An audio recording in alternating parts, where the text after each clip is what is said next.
Restons toujours à Bel-Air pour cette grande tournée CACVH Grand Katanga, une deuxième assemblée CACVH Bel-Air Joelem, dirigée par le pasteur Emmanuel Toumba, dit Vaillant Homme, a été visitée à la 5e journée de la tournée par le relégal François Mutombo Voici l'Homme, qui est venu confirmer et bénir son fils Emmanuel Toumba pour l'œuvre qu'il vient de commencer. Recevez nos salutations le plus chaleureux.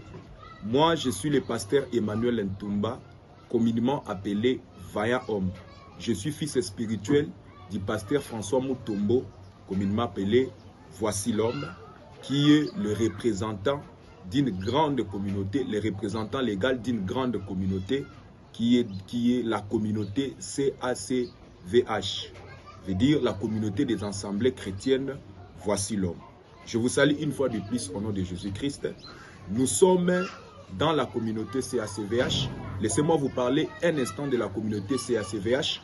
La communauté CACVH est une communauté qui parle de Jésus-Christ, qui a comme fondement les noms de Jésus-Christ, les enseignements de Jésus-Christ, les enseignements des apôtres, bref, la saine doctrine. Suivez-nous sur cette chaîne, vous serez édifiés, vous allez grandir spirituellement en connaissance. Savez-vous que Jésus-Christ est venu sur la terre avec une mission très précise? Jésus est venu sauver l'humanité. Alors, le salut que Jésus nous a apporté, c'est à deux parties, si je peux dire comme ça.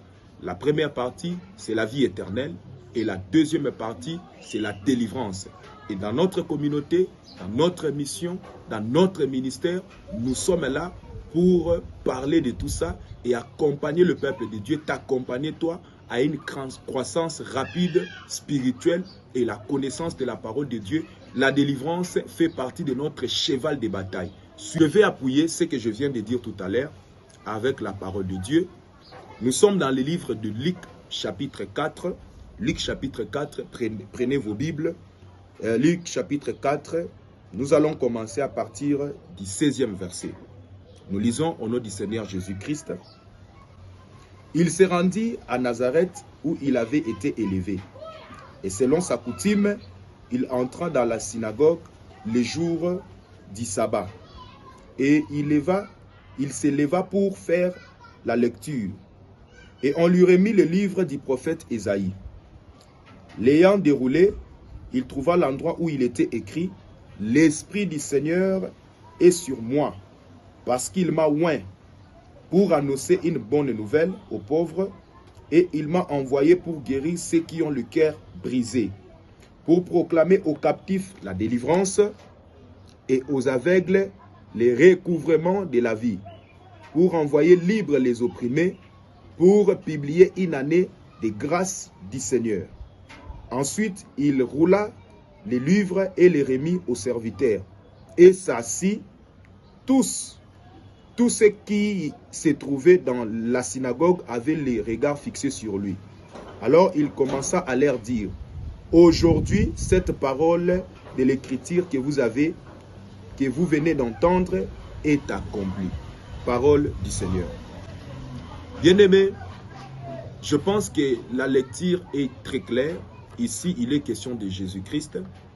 Quand il est venu sur la terre, il est né d'une femme, comme toi et moi, parce que la Bible dit, Jésus était 100% Dieu, il était aussi 100% homme. Mais au jour de sa chair, pendant qu'il était encore sur la terre, un jour, il entre dans une des synagogues et il a commencé à faire la lecture. Dans la lecture, il était écrit que l'Esprit du Seigneur est sur moi, car il m'a oint. Alors, Jésus, après avoir lu, il a fini toute la lecture, il s'est adressé aux gens qui étaient là aux synagogues et il les a dit que cette parole était accomplie. Une façon de dire quoi? C'est-à-dire le message qui était dans le livre d'Ésaïe, qui jusque-là était encore une promesse, qui jusque-là était encore spirituel, qui jusque-là était encore invisible, n'avait pas encore porté de corps, au travers la vie de Jésus, au travers la venue de Jésus, au travers l'œuvre de Jésus, ces messages avaient porté corps. Et c'est pourquoi nous allons observer dans la Bible, nous allons comprendre que toute la vie de Jésus-Christ, il était là pour guérir les malades, il prêchait la bonne nouvelle, la vie éternelle, mais aussi il pratiquait, il faisait des miracles, il guérissait les malades, les aveugles recouvraient la vie, les morts ressuscitaient. C'est comme ça que Jésus-Christ a pu traverser tout son temps, a pu passer toute sa vie sur la terre avant de rentrer au ciel. Alors, j'aimerais te parler, toi qui me suis en ce moment ici.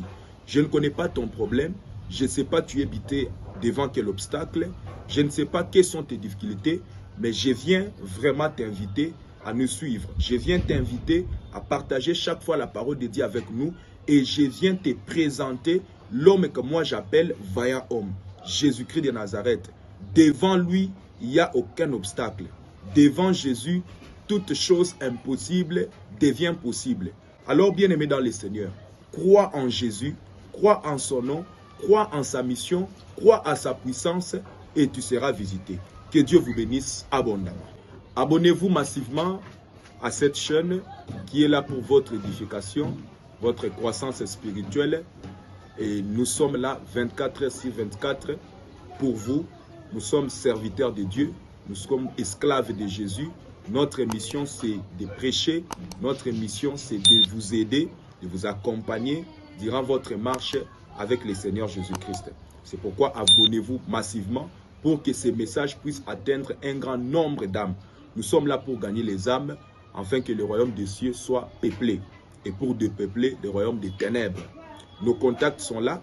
Nos contacts seront affichés au bas de vos écrans. Vous allez voir ça là-bas. Nous sommes là vraiment pour vous. Que le Seigneur vous bénisse et une très bonne année. Que Dieu vous bénisse abondamment.